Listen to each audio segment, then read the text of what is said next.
विदेश की धरती विदेश की। अरे भाई, क्या विदेशियों को हमारे तमाम आंकड़े नहीं पता? एनसीआरबी के आंकड़े क्या हैं, भुखमरी के इंडेक्स में हम कहां पहुंच रहे हैं, किसानों की कितनी आत्महत्या है, क्या विदेशियों को नहीं पता है कि 202 वोट एक महिला के प्रेस कॉन्फ्रेंस में बताए गए और बाकायदा फोटो थे और नाम अलग अलग थे? क्या ये विदेशियों को नहीं पता कि 22 वोट एक ही ब्राजील की महिला के फोटो लगकर बने और इलेक्शन कमीशन सोता रहा? इलेक्शन कमीशन ऑफ इंडिया ये कहता कि 000 एड्रेस है क्योंकि वो लैंप पोस्ट के नीचे सोते हैं, और एसआईआर का फैसला किसने लिया ये देश को पता ही नहीं है। क्या विदेशियों को नहीं पता? सुना आपने क्या बोला राहुल जी ने? एक महिला ने 200 बार एक बूथ में वोट दिया। सुना कि नहीं सुना? हरियाणा के चुनाव में मैंने झूठा तो नहीं दिखाया, एआई तो नहीं है ये अंजना जी। अब मैं पूछना चाहता हूं सवाल नंबर 1, आलोक जी वो कौन सा बूथ था हरियाणा में जहां पर जिस महिला ने 200 बार, क्योंकि हम लोग वोटिंग करते हैं ना 7 से 6 बजे की वोटिंग होती है, सुबह 7 से 6 11 घंटे की होती है, मतलब कि 200 बार वोट करने के लिए एक बूथ में भी आपको 20 वोट एक घंटे में, मतलब हर मिनट में 3 वोट, 3 मिनट में 1 वोट कास्ट करना पड़ेगा और इंक भी लगती है। क्या यह फिजिकली पॉसिबल है? क्या यह प्रैक्टिकली पॉसिबल है? नहीं पॉसिबल है। और कंप्लेंट कितनी की? दूसरी बात, उन्होंने अब बोला ईवीएम, 10 सेकंड, उन्होंने अब बोला है कि ईवीएम भी खराब है। तो मैं पूछना चाहता हूं कि सुप्रिया सुळे का बयान है कि ईवीएम में तो कोई गलती नहीं है। ईवीएम पे 41 वर्डिक्ट्स आए हैं इंक्लूडिंग सुप्रीम कोर्ट का कि जहां जीते वहां पे ईवीएम और जहां हारे वहां पर ईवीएम कम, ऐसा नहीं लगा सकता। और केरला में अभी चुनाव हुए लोकल पोल्स, उसमें ईवीएम विदाउट वीवीपैट था, उस पर राहुल जी ने बोला मेरी पार्टी ने बहुत शानदार जीत हासिल की, उसमें मुझे और मेरी पार्टी को बधाई। उस समय पर ईवीएम ठीक था, कर्नाटका में ठीक था, तेलंगाना में ठीक था, झारखंड में ठीक था। ये ईवीएम नहीं, ये ईसीआई और ईएमआई का मामला है। ईएमआई मतलब इमरजेंसी एंड एंटाइटल मानसिकता ऑफ इंदिराज ग्रैंडसन कि परिवार तंत्र संविधान तंत्र के ऊपर है। चलिए आलोक जी, स्पेसिफिक जवाब देना। आलोक जी जवाब दीजिए, आलोक जी जवाब दीजिए। मैं इन्हीं की बात से शुरू करता हूं। ये कहते हैं राहुल जी को कोई सीरियसली नहीं लेता, पूरा भाषण दे दिया राहुल जी का नाम लेके। नेता प्रतिपक्ष आपने बनाया ना? वापस आता हूं, नेता प्रतिपक्ष बनाया है। वो राहुल गांधी नेता प्रतिपक्ष हैं, तभी आपने दिया होगा, और उन्हीं राहुल गांधी की बात कर रहे हैं। मोदी जी कहते हैं कांग्रेस कुछ नहीं है, एक एक भाषण में 100 बार कांग्रेस का नाम लेते हैं। कितना डरते हैं कांग्रेस और राहुल गांधी की सच्चाई से, ये आज इसी स्टूडियो में पता चल गया। वापस आते हैं, राहुल जी ने क्या कहा। चलिए मैं और पीछे चलता हूं। अरुण जेटली जी की स्टेटमेंट याद आती है कि अब कोई देश नहीं, कोई विदेश नहीं, यह आज तक चैनल 150 से ज्यादा देशों पर देखा जाता है। संसद की जो भी हमारी कार्रवाई होती है उसका सीधा प्रसारण लगभग 225 देशों में देखा जाता है। विदेश की धरती विदेश की। अरे भाई, क्या विदेशियों को हमारे तमाम आंकड़े नहीं पता? एनसीआरबी के आंकड़े क्या हैं, भुखमरी के इंडेक्स में हम कहां पहुंच रहे हैं, किसानों की कितनी आत्महत्या है, क्या विदेशियों को नहीं पता है कि 202 वोट एक महिला के प्रेस कॉन्फ्रेंस में बताए गए और बाकायदा फोटो थे और नाम अलग अलग थे? क्या ये विदेशियों को नहीं पता कि 22 वोट एक ही ब्राजील की महिला के फोटो लगकर बने और इलेक्शन कमीशन सोता रहा? इलेक्शन कमीशन ऑफ इंडिया ये कहता कि 000 एड्रेस है क्योंकि वो लैंप पोस्ट के नीचे सोते हैं, और एसआईआर का फैसला किसने लिया ये देश को पता ही नहीं है। क्या विदेशियों को नहीं पता है? आज का विषय राहुल गांधी जी ने 3 सवाल लिए। एक संविधान का, कि भाई संविधान में जिस तरह के प्रावधान है उनका दुरुपयोग हो रहा है। दूसरा समानता की बात की, और तीसरा उन्होंने कहा कि संवैधानिक संस्थाओं का दुरुपयोग हो रहा है। अब कैसे हो रहा है तो पूरा देश देख रहा है, मैं उस पर भी आऊंगा। बहुत लंबा भाषण था मोदी जी की, मैं उम्मीद कर रहा था कि आज तक कोई एक आध स्टेटमेंट दिखाएगा, लेकिन शायद नहीं दिखाई कोई भी स्टेटमेंट। मोदी जी ने क्या क्या विदेशों में जाकर कहा है, यही हम कह रहे हैं कि कहीं ना कहीं भेदभाव है पक्ष और विपक्ष के साथ। राहुल जी की सारी स्टेटमेंट दिखाएंगे, मतलब जो भी होगा वो दिखा देंगे। मोदी जी ने क्या क्या बोला है। 2015 में कहा कि देश विदेश में जाकर सांप सपेलों का देश, इससे तो सम्मान हो रहा था। 2014 से पहले आप सब लोगों का जन्म होगा।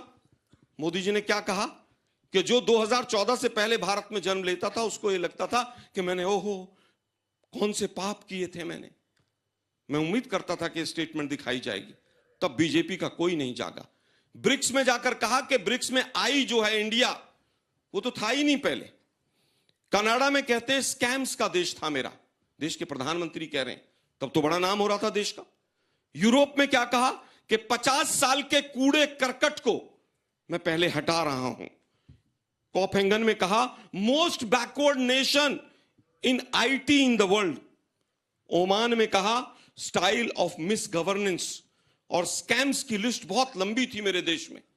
ये देश के प्रधानमंत्री विदेश की भूमि पर बोलते हैं, लेकिन कहीं पर कोई बीजेपी की चिड़िया जो है वो पर नहीं मारती। 50 बार से ज्यादा मोदी जी ने देश के बारे में स्टेटमेंट दिया, देश के प्रधानमंत्री रहते हुए। आज भी राहुल गांधी ने कहा कि हम बीजेपी को जानते हैं, हम बीजेपी के खिलाफ नहीं हैं, हम मोदी जी के खिलाफ नहीं हैं, उनकी पॉलिसीज और मिस गवर्नेंस के खिलाफ हैं। ठीक है। इसमें क्या गलत था? अंतिम बात कहना चाहूंगा, जिस देश के अंदर चीफ जस्टिस ऑफ इंडिया को एक विचारधारा जूता मारती हो, क्या संविधान बचेगा? कितना बचेगा? ईडी के डायरेक्टर को सुप्रीम कोर्ट कहता हो कि 5 साल से गैर तरीके से इलीगल वे में बैठा हो। 1 और 74 की रेशियो में, 1:74 की रेशियो में सत्ताधारी दल को इलेक्टोरल बॉन्ड के माध्यम से उगाही करके कंपनियों से पैसा मिलता हो तो प्लेन लेवल फील्ड मिलेगा। ठीक है सत्यप्रकाश, जल्दी करो। इंडिगो का एग्जांपल आपने देखा, पूरे देश में मोनोपोली है, किस तरह से आरबीआई से पैसा निकाला गया आज तक नहीं पता है। इलेक्शन कमीशन ऑफ इंडिया का क्या हाल है, ब्राजील मॉडल सबको ने देखा ही है। और इससे भी सबसे बड़ी दुखद चीज है, यूपीएससी हो, एसएससी हो, पूरा एजुकेशन सिस्टम हो, यूनिवर्सिटीज हो, क्या वहां पर सब एक ही विचारधारा का कब्जा होना चाहिए? क्या एक ही तरह के लोगों की भर्ती होनी चाहिए? विविधता है देश में, विविधता रहनी चाहिए। वो कह रहे हैं कि हम सरकार के खिलाफ बोल रहे हैं, इसमें देश विरोधी बोल दिया जाके बाहर, ये कैसा कहना सही है? देखिए, भारत एक संप्रभु राष्ट्र है, इसका संविधान है, इसकी व्यवस्था है, संसद है, मीडिया है, कहीं बहस कर सकते हैं। इस देश से संबंधित मुद्दों को उठाने के लिए बहुत बड़ा मंच है, वो यहां कह सकते थे, विपक्ष के नेता हैं। क्या आप लोगों में से कभी किसी ने सुना कि अमेरिका का कोई विपक्ष का नेता भारत आया, बोला अमेरिका में ये प्रॉब्लम है, चाइना का आया या ग्रेट ब्रिटेन का आया, रसिया का, किसी भी देश का कोई नेता भारत आकर के अपने देश के बारे में, वहां जो खामियां हो उसके बारे में नीचा दिखाने की कोशिश की? राहुल गांधी जब अमेरिका जाते हैं, इल्हान उमर से मिलते हैं, क्या था वो? कौन है इल्हान उमर? पूरा दुनिया जानता है कि कौन है वो सेपरेटिस्ट मूवमेंट को समर्थन देती है, उसके साथ राहुल गांधी फोटो खिंचाते हैं। एक यूनिवर्सिटी में अमेरिका में कहते हैं कि भारत पे सिख संप्रदाय को पगड़ी नहीं पहनने दिया जाएगा। ये क्या था? ये देश को नीचा दिखाना नहीं था तो क्या था? कैम्ब्रिज में कहते हैं डेमोक्रेसी नहीं है। अच्छा, भारत में लोकतंत्र से वो चुनकर विपक्ष के नेता बन गए, उनकी बहन संसद पहुंच गई, उनकी माताजी कई साल से संसद में है, और भारत में प्रजातंत्र नहीं। अद्भुत! कौन सा प्रजातंत्र, कौन सा संविधान आप चाहते, मैं बताता हूं। क्योंकि राहुल गांधी का जिस परिवार में जन्म हुआ है वो हुक्मरानों का परिवार है।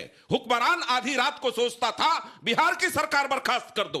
2004 में आधी रात बिहार की सरकार बर्खास्त, सरकार नहीं, वो सदन बनी ही नहीं थी, चुनकर विधायक आए थे, राष्ट्रपति शासन लगा दिया, राष्ट्रपति थे मॉस्को में। हुक्मरान को पसंद नहीं था ना कि हमारे खिलाफ कोई सरकार बना ले। तो ऐसे हुक्मरान जिन्होंने 74 में इमरजेंसी लगा दिया, ऐसे हुक्मरान जो आधी आधी रात को सरकारों को बर्खास्त करते रहे, सुप्रीम कोर्ट में जब जिसको मर्जी आया जज बना दिया।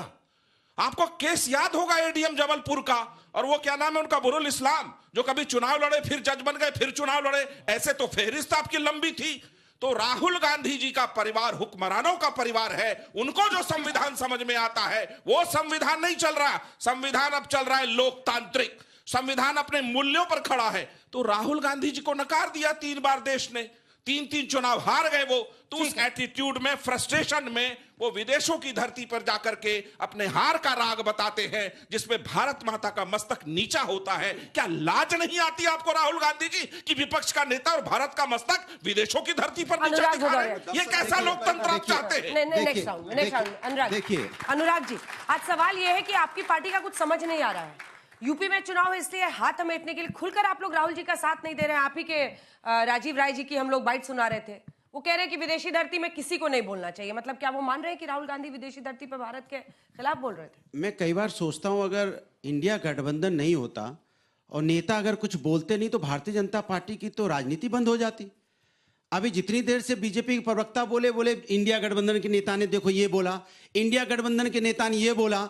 भाई ये आपकी जिम्मेदारी नहीं। इंडिया गठबंधन के नेता जो बोल रहे हैं, इंडिया गठबंधन आपस में समझ लेगा, लेकिन आप सरकार में हैं, आप चिंता कीजिए। AQI 500 ऊपर पार है, जहरीली हवा जिससे सांस लेना मुश्किल हो गया, उसके बारे में आपको बोलना है। प्रभु, आपको बोलना अरावली किस तरह से बर्बाद करने पे आप तुले, उस जंगल को खत्म करने पे तुले, जिससे हमारी कितनी असुविधाएं पैदा होंगी समाज के अंदर, उसके ऊपर आपको बोलना है प्रभु। कब सिरप में जिस तरह से लोगों की मौतें हुई हैं, मध्य प्रदेश में जिस तरह से डुप्लीकेट कब सिरप बिक रही है, आप अंदाजा लगा सकते हैं। आप लोगों की जिंदगी दांव पे लगा रहे हैं, इसके बारे में आपको बोलना है प्रभु। जब आप बोलना नहीं चाहते, वंदे मातरम बोलते हो, बिल्कुल हम सब वंदे मातरम बोलते हैं, लेकिन जिस माँ की वंदना की गई उस माँ के बारे में आप नहीं बोलना चाहते। उसका जंगल उजाड़ा जाए, फूल पत्ते उजाड़े जाए, हवा उसकी पॉल्यूटेड हो जाए, पानी खराब हो जाए, उसका पॉल्यूटेड पानी मिलने लग जाए, तो क्या भारत माता खुश होगी? उसके बारे में नहीं बोलना चाहते। कमाल की आपकी भैया, सत्ता में आप हैं और सवाल विपक्ष से होने लगता है कि विपक्ष के नेता ये कह रहे हैं। हम कह रहे हैं आपको जिम्मेदारी इस जनता की, जो सामने बैठी जनता युवाओं ने दिया है। किसानों ने भी आपको चुना होगा, आपको सत्ता में बैठा है, लेकिन आप किसान के बारे में क्या बोल रहे हैं? कोई बात करने को तैयार नहीं है। किसान को तो काला कानून बनाते हैं, फिर किसान को धरने में बैठना पड़ता है, उन किसानों की मौतें होती हैं, उसके बाद काला कानून वापस करते हो। युवाओं के रोजगार मांगने जाते हो तो लाठियों से स्वागत करते हो। ना युवाओं का सम्मान करते हो आप, ना किसानों का सम्मान करते हो, ना आप यहाँ पे हमारे देश का वातावरण को शुद्ध करना चाहते हो। लेकिन आप विपक्ष का नेता कौन कहता है इसके बारे में बात करते हैं। मैं कह रहा हूं लोकतंत्र की बात कर रहे थे, बिल्कुल सही कह रहे हैं। लोकतंत्र है कहां पे? 150 संसदों को पार्लियामेंट से आप निलंबित कर देते हैं, उसके बाद बिल पास करते हैं। यह है हुक्मरान जिसको आप कहानी सुना रहे थे। 150 चुने हुए सांसदों को पार्लियामेंट से बाहर निकाल के आप बिल पास करते हो। दूसरी, आधी रात को नोटबंदी, आपने कहा था नोटबंदी हो जाएगी तो आतंकवाद खत्म हो जाएगा, काला धन वापस आ जाएगा। मैं आपसे पूछना चाहता हूं कि काला धन क्या नोटबंदी खत्म होने से आ गया वापस? क्या यहां पे आतंकवाद खत्म हो गया? नहीं हुआ ना। और लॉकडाउन लगा देंगे, आधी रात को लॉकडाउन भी लग जाएगा। मतलब आपने क्या समझ रखा है देश को? इसको कहते हैं हुक्मरान, जिसपे लोकतंत्र को कोई मूल्य नहीं होता। जो मन में आगे SIR करना है, आधी रात होता दो। आपने क्या किया बिहार? एक सेकंड अनिल, आपने क्या किया बिहार में? अचानक सरकार 11 साल से इनकी सरकार है, 2 महीने में SIR कर दो, 2 महीने में फटाफट कर दो। अरे भैया, बिहार के लोग वाहन रोजगार भी करने जाते हैं, क्या 2 महीने वापस आ जाएंगे, अपना वोट बना लेंगे? ये वो लोग हैं जो जिसको बोलते हैं तानाशाही तरीके से देश चलाना, और उस पर आप बोलने को तैयार नहीं हो। संविधान पर राहुल गांधी घेर रहे हैं, वो कह रहे हैं तानाशाही चल रही है। जवाब दीजिए। सबसे पहले तो अंजना जी, आपने बोला कि सरकार के खिलाफ बोलना ये देश के खिलाफ कैसे हुआ? अंजना जी सुनिए। जो हमारे जवानों को अरुणाचल प्रदेश में पीट रहे हैं, जो हमारे जवानों को अरुणाचल प्रदेश में और इस बयान पे सुप्रीम कोर्ट ने संज्ञान लेते हुए राहुल गांधी से कहा कि कोई व्यक्ति जो भारतीय है ऐसे नहीं बोल सकता। राहुल गांधी ने वाइस प्रेसिडेंट के ओथ का बहिष्कार किया, इंडिपेंडेंस डे का बहिष्कार किया, रिपब्लिक डे का बहिष्कार किया, CGI के ओथ का बहिष्कार किया। ये क्या भारतीय जनता पार्टी की स्थापना दिवस के कार्यक्रम थे? राहुल गांधी ने जाकर कहा कि Indian democracy is dead, US and UK should intervene. उन्होंने एक इंडिया टुडे के ब्रॉडकास्ट पे भी है, निकोलस बर्न से कहा कि US बैठा हुआ है, हमारी भारत की जो है संवैधानिक तंत्र जो है वो खत्म हो चुके हैं, आप कुछ बोल नहीं रहे, कर नहीं रहे। मतलब कि भारत की संप्रभुता के खिलाफ, भारत की सेना के खिलाफ, भारत की आर्थिक शक्ति, इंडियन इकोनॉमी इज डेड। अभी 8.2% का GDP ग्रोथ रेट हुआ है। राहुल गांधी मोदी जी को गाली देना, शहजाद पूनावाला और बीजेपी को गाली देना, परंतु मोदी जी और बीजेपी को गाली देते देते वो तो देश को गाली देने लगते हैं। और इसीलिए हम LOP के पद को सीरियसली लेते हैं, पर आपके नेता का कद उधर तक नहीं है, ये आपके साथी बताते हैं। और देखिए अंजना जी, मैं बड़ा कंफ्यूज रहता हूं। आपके प्रोड्यूसर जो अखलाक जी है, अखलाक जी, एक तो है कांग्रेस राहुल, कांग्रेस प्रियंका, ठीक? तो ये कांग्रेस राहुल प्रियंका जो है डेजिग्नेट कर दीजिए। ये अनुराग कौन सी समाजवादी से भाई? ये समाजवादी IP सिंह है, समाजवादी रामगोपाल यादव है, समाजवादी राय जी है, समाजवादी अनुराग भदौरिया है। और समाजवादी पार्टी का अगर नेताओं का कोई स्टैंड का मूल्य नहीं है, ये वही समाजवादी पार्टी यहां पर आकर एक अरावली बोलती है ना। पार्लियामेंट में पता है क्या बोले रामगोपाल यादव ने? अगर SIR पर चर्चा नहीं हुई, हम पार्लियामेंट चलने नहीं देंगे। तब AQI नजर नहीं आया। अच्छा, अरावली कितने जिलों में है भाई? अरावली कितने जिलों में फैला हुआ है बताइए? जिलों में, राज्यों में। अरे जिलों की बात कर रहे हैं, जिलों में है उसको पता नहीं है। मेरी बात सुनिए, हरियाणा, राजस्थान, सुन लीजिए मेरी बात, हरियाणा, राजस्थान, सारे राज्य आ रहे हैं। देखिए इनकी हालत देखिए। हम तो राज्य की बात कर रहे हैं, राज्य आ रहे हैं, जिलों में खोज रहे हैं। हम राज्यों की बात कर रहे हैं। दिल्ली के चारों तरफ, दिल्ली आता है, हरियाणा आता है, राजस्थान आता है, और क्या चाहिए आपको? ये बिल बनाना लाजमी है। 10 सेकंड इन्होंने पूछा। अभी बच्चों, आपने एक चीज देखी होगी, मैंने एक स्पेसिफिक सवाल पूछा कि 200 वोट किस महिला ने दिया? इन्होंने जवाब स्पेसिफिक दिया। क्या दिया नहीं दिया? पर मैं आपको बताता हूं, इटालियन मॉडल जानना चाहते हैं? एक महिला आई भारत में 68 में शादी करके, 83 तक नागरिकता नहीं ली, 83 में भारत की नागरिक बनी, पता नहीं इतने साल क्यों नहीं बनी, पर 80 में उस इटालियन का ही वोट बना दिया था। इसको बोलते हैं इटालियन मॉडल। और राउज एवेन्यू कोर्ट ने इस पर नोटिस दिया। अब जवाब दीजिए स्पेसिफिकली। जवाब दीजिए। स्पेसिफिक क्वेश्चन है। नागरिकता से पहले वोट कैसे दिया? Specific- दूसरा, एक सेकंड, सेना को लेकर जो प्रश्न है कि सेना हमारी पिट रही है, उस लाइन को बीजेपी बार बार कोट करती है, और विदेश में जाकर संविधान खतरे में है, इतने लोगों ने, ये सब क्या बोलने की जरूरत है? आपको नहीं लगता है देश के अंदर ज्यादा अच्छा होगा बोलना? देखिए, जो संविधान खतरे में है और जो तमाम जिस आधार पर खतरे में हम कह रहे हैं वो पूरे विश्व को पता है। मैंने अभी तो इतना लंबा चौड़ा एक्सप्लेन किया कि संसद की प्रक्रिया नहीं देख रहे हैं वो लोग। क्या राहुल गांधी की प्रेस कॉन्फ्रेंस पूरे देश में, क्या वर्ल्ड ने नहीं देखी कि 202 वोट एक महिला की बनी हुई? अब पूछ रहे कौन कितने जिले हैं? अरे भाई, किसी को कितने जिले हैं? राज आ रहे हैं एक मिनट भाई। सुने भाई, किसी को भी जिले नहीं यही पता है कितने। इनका। अरे सुन राज तो लो है, भाई। यही है इनका, एक मिनट देख अंजना लीजिए। जी, ये गलत बात है ना। देखिए, बीच में नहीं बोलिए, आप दोनों मत बोलिए। मैं आपको अब मैं मैं इनसे- आपको मौका दूंगी अब बीच मैं में, इनसे फिर पूछ वो लेता चुप- हूं। फिर वो चुप नहीं होंगे आपके एक बीच मिनट में। बताइए, इनसे पूछ लेता हूँ हरियाणा के कितने जिले हैं राहुल, बताइए, मैं रुक जाता हूँ। भाई साहब, आप कुल मिला के नहीं नहीं, यूपी का ही बता। बताइए ना भाई, दिल्ली का ही राहुल बता। की सुनिए, हरियाणा सुनिए, में बहुत कितने अच्छी जिले बात बताइए है, जरा। बहुत अच्छी बात है, बहुत अच्छी बात बताइए है। ना हरियाणा कितने आलोक जी, जिले? एक सेकंड, बहुत अच्छी बात है। देखिए, अब सबसे अंजना जी ज्यादा गलत अरावली बात का है। फैलाव वैसे शहजाद अंजना जी जी, गलत बात है। शहजाद जी, अपने This is राउंड, अपने 49 टर्म में districts में बोलिएगा, गलत बात let है him complete। अपने अब टाइम। टॉपिक पे आइए, टॉपिक पे आइए। आप केवल कॉइन उछाल के चले जाएं। मुद्दा यह है कि अरावली के पेड़ों को आप काटना चाहते हैं। एक पेड़ मां के नाम और पूरे हसदेव के जंगल अडानी के नाम। एक पेड़ मां के नाम और पूरे अरावली को 100 मीटर तक सीमेंट फैक्ट्रियों को रॉ मटेरियल अडानी के नाम।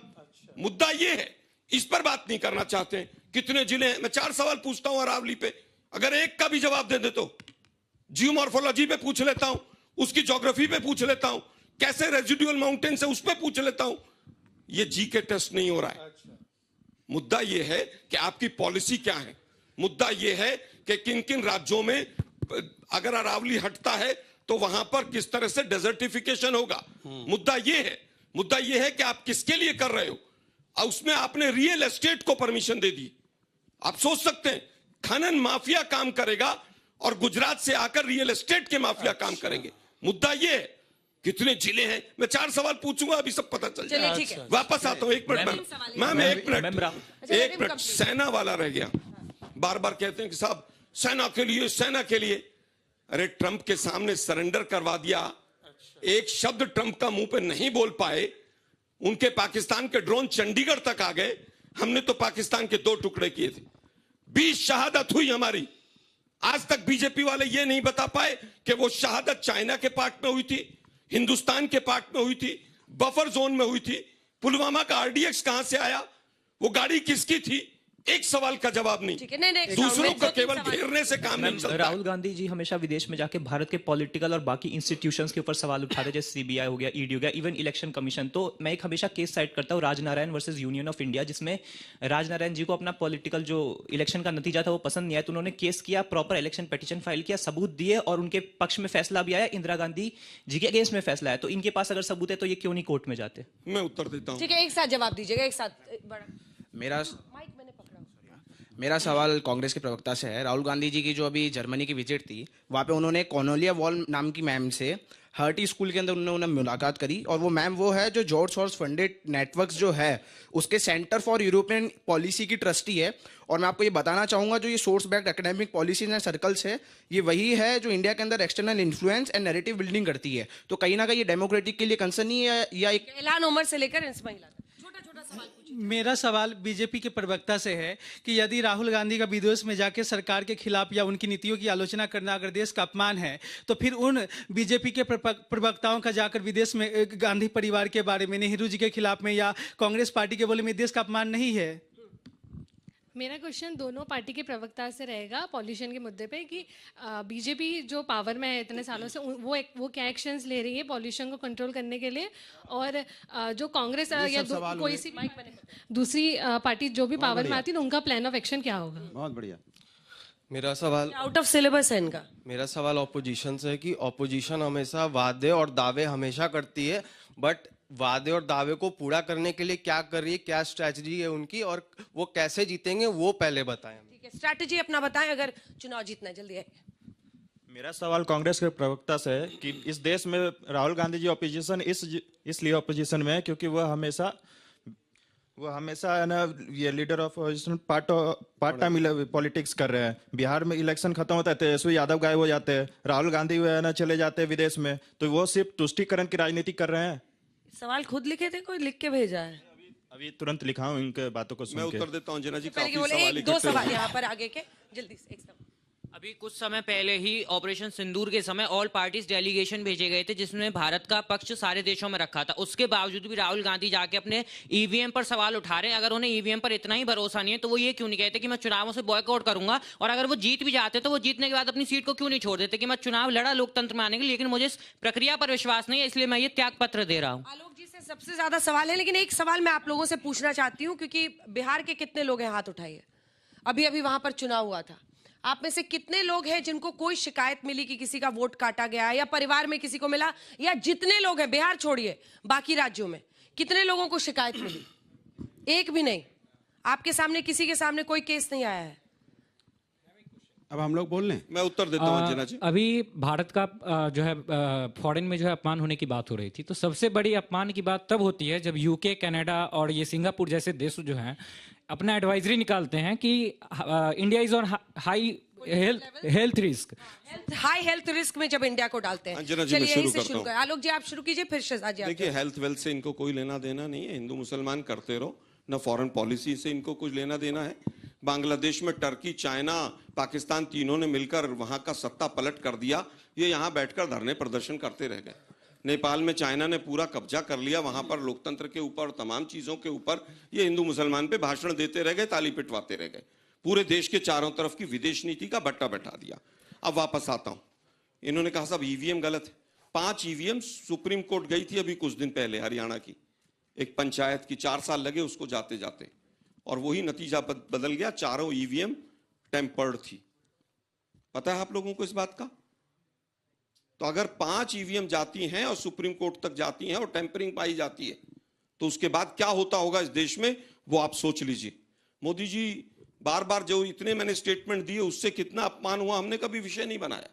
ठीक है भाई, आपकी सोच है, आप एंटायर पॉलिटिकल साइंस के एक झूठे प्रधानमंत्री हैं, आप कुछ भी कह सकते हैं।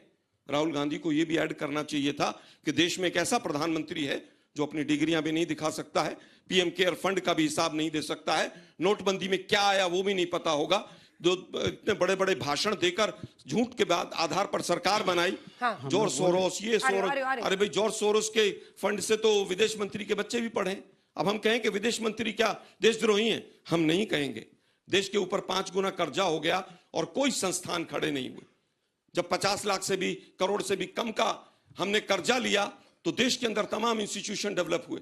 5 गुना कर्जा हुआ, सारे हाईवेज बैंकों के पास गिरवी हैं। एक मिनट, जल्दी जल्दी सर, बाकी लोग भी इंतजार कर रहे हैं। ऑल पार्टी मीटिंग की बात आई थी। हाँ, जल्दी। ऑल पार्टी मीटिंग जब ऑपरेशन सिंदूर पर हुई तो उसमें कौन गायब था, आपको याद है? बताइए कौन गायब था? देश के प्रधानमंत्री गायब। चलिए जवाब दीजिए अंजना जी। अभी देखिए यहाँ पे उन्होंने कहा 5 ईवीएम टेम्पर्ड थी, ये उन्होंने बोला सुप्रीम कोर्ट के सामने पहुंची। आपको पता है अंजना जी, आप तो न्यूज को फॉलो करते हैं। मैं वही चेक करने के लिए मैंने रिसर्च मतलब टीम को बोला अगर है। कोई भी झूठ परोस के जाना है, 200 वोट एक व्यक्ति ने किए, अभी तक प्रमाण नहीं, पर जो मैं प्रमाण के साथ बोल रहा हूं उसका जवाब नहीं। दूसरी बात इन्होंने कहा सोरोस के पैसों पर विदेश मंत्री के बेटे बच्चे पड़े हुए हैं। वो तो मुझे नहीं पता, इसका भी प्रमाण वो निकाल के देंगे अपने समय पर एफडीएल एपी नाम की एक संस्था है जिसकी कोचर है सोनिया गांधी, आज भी है। उसको सोरोस फंड करता है और उसका एजेंडा है कि Kashmir should be separate entity, Kashmir को भारत से अलग हो जाना चाहिए। सोरोस के साथ इस प्रकार का याराना है कि भारत जोड़ो यात्रा में सलील शेट्टी जो सोरोस के फाउंडेशन से उनके साथ घूम रहे थे। अभी कॉर्नेलिया वॉल का तो अभी पूछा ही, बताया ही उन्होंने, और उसके अलावा बीच में मत बोलिए भाई साहब, सुनने की क्षमता भी रखिए।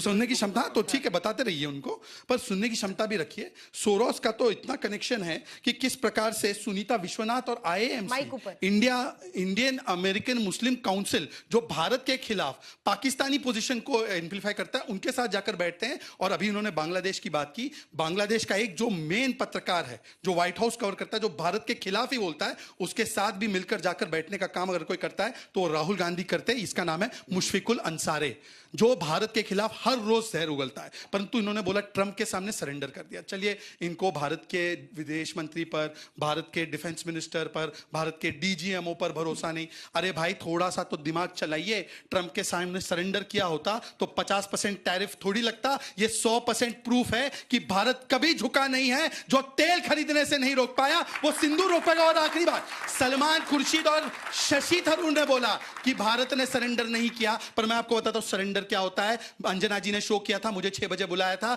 26/11 में, जब 170 लोगों की जान गई थी, तो चिदम्बरम जी ने बोला कि madam we should take some action, तो मैडम का फोन आया कि नहीं विदेशी दबाव है, नो एक्शन। फली मेजर ने बोला था स्ट्राइक कीजिए, नहीं किया। बेंगलुरु में ब्लास्ट, चेन्नई में ब्लास्ट, दिल्ली में ब्लास्ट, जयपुर में ब्लास्ट, पुणे में ब्लास्ट, हर जगह ब्लास्ट होते रहे, मुंबई में अटैक्स होते रहे, एक बार भी पाकिस्तान पे कार्रवाई नहीं की। हमने घर में घुसकर मारा, तो ये सवाल सेना पर उठाते हैं। और आपके तो सांसद गए थे नेक्स्ट राउंड में, जल्दी बोलना होगा। और एक बात बता दें, कौन से विदेश मंत्री का बेटा बच्चा है, उसका नाम बताएं। बोलने से और चिल्लाने से लाल किले के ब्लास्ट की लिस्ट सामने नहीं आ जाएगी। अरे ब्लास्ट तो मानो, उसको तो भटके हुए युवा बोला।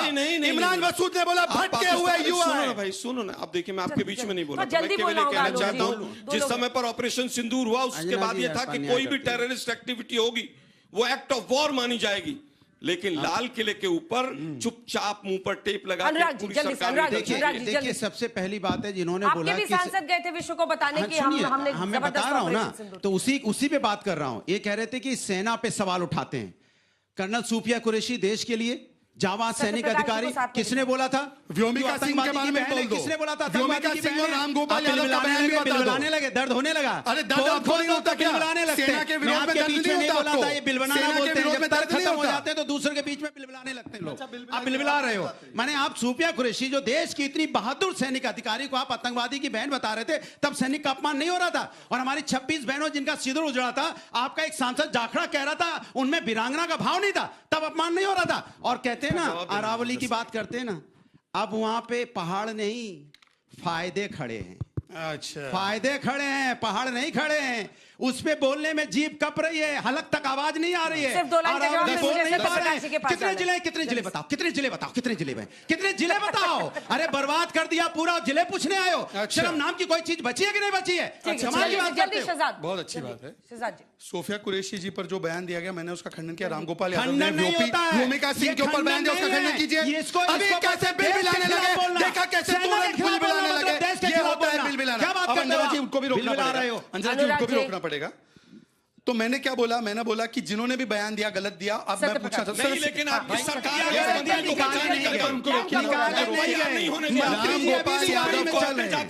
मैं अपनी बात पूरी करूंगा। अंजना जी डिबेट का मैंने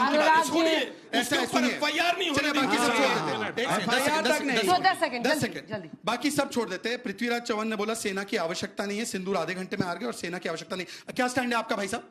अभी जिले के नाम क्या? हाँ बता, अभी जिले के नाम क्या? बोल रहा हूँ, बताओ स्टैंड क्या है? पृथ्वीराज चौहान का स्टैंड बताता हूँ ना, मैं बताता हूँ। अरावली पे नहीं बोलेंगे, सब पे बोलेंगे। अगर आधा घंटे पहले ट्रंप सीज फायर का ट्वीट कर देता है तो पृथ्वीराज चौहान सही बोल रहे हैं। इतनी कमजोर है क्या? पृथ्वीराज चौहान सही बोल रहे हैं। इतनी सरकार कमजोर है पृथ्वीराज चौहान क्या? को डिफेंड कर रहे हैं। उन्होंने तंज कसा। तंज कसा है, ये तंज है। अगर ट्रंप जो है वो सीज फायर की जानकारी अमेरिका से देगा, एक सेकंड, ये तंज सुनिए। तो मैं समझता हूं कि मोदी सरकार को, इतनी निकम्मी सरकार को चुल्लू पर पानी में डूबना चाहिए। ये तंज है। सत्य प्रकाश की फाइलों का रंग तो गुलाबी है, और आप तो गुलाबी, आपका तो सब कुछ चंगा है। रुक जाइए, या तो इनके वादे झूठे हैं या किताबी हैं। इनका गुलाबी है कि नहीं, पर आप शराबी क्यों बन रहे हैं? अभी आप शराबी क्यों बन बिहार में हो गया। आप शराबी क्यों बन रहे हैं?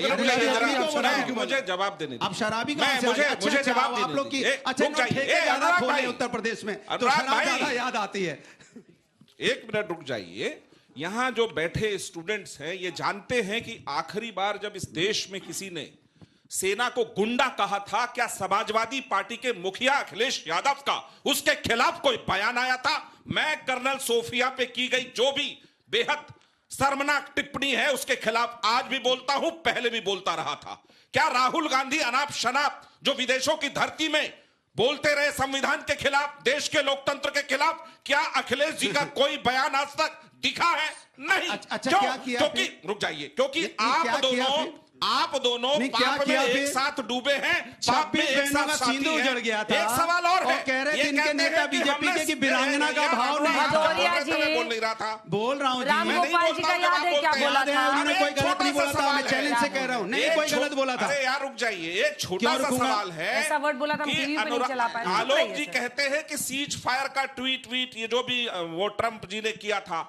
अरे एक बात बताइए आलोक जी कि मुंबई में जब हमला हुआ तो प्रधानमंत्री तो डायरेक्ट सीज फायर में ही चल रहे थे, कोई बदला लेने के लिए कार्रवाई क्यों नहीं की? पूरे भारत को सीज फायर में रखा हमेशा, वो क्या था उस पर बताएंगे कभी कि मुंबई के सड़कों पे खून पस रहा है? प्रधानमंत्री मनमोहन सिंह गए वहां पे, I am here to share your grief, ये प्रधानमंत्री होता है? कम से कम नरेंद्र मोदी जी की सरकार ने, पाकिस्तान ने जब भी कोई हमला किया उसका करारा जवाब दिया, और ऑपरेशन सिंदूर में तो उसके सारे ठिकाने उड़ाए, एयरबेस उड़ाए। आप पाकिस्तान के रिपोर्ट पर लेकर भारत की राजनीति कर रहे हैं, आप पाकिस्तान के बजट को ये पाकिस्तानी प्रेम आखिर है क्यों? अरे तो बहादुर सेना हमारी, इसमें आपका क्या योगदान है? देश की बहादुर सेना है, आप इसमें कौन सी योगदान लेना चाहते हैं? बता दीजिए मुझे। ऐसे तो 1971 में उन्होंने पाकिस्तान का 2 भाग कर दिया था, इसी सेना ने बांग्लादेश बना दिया था नया, फिर कौन से नई बात कर दी? आज भी वही है, देश की सेना बहादुर है, इसमें कोई शक है क्या? नेतृत्व का अंतर आया और जवाब दिया। आपके समझता हूं दिल में दर्द क्यों उठा? क्योंकि आपको पता बोलिए आलोक है जी। कि देश आपको नकार रहा है इन्हीं सारी नीतियों पर।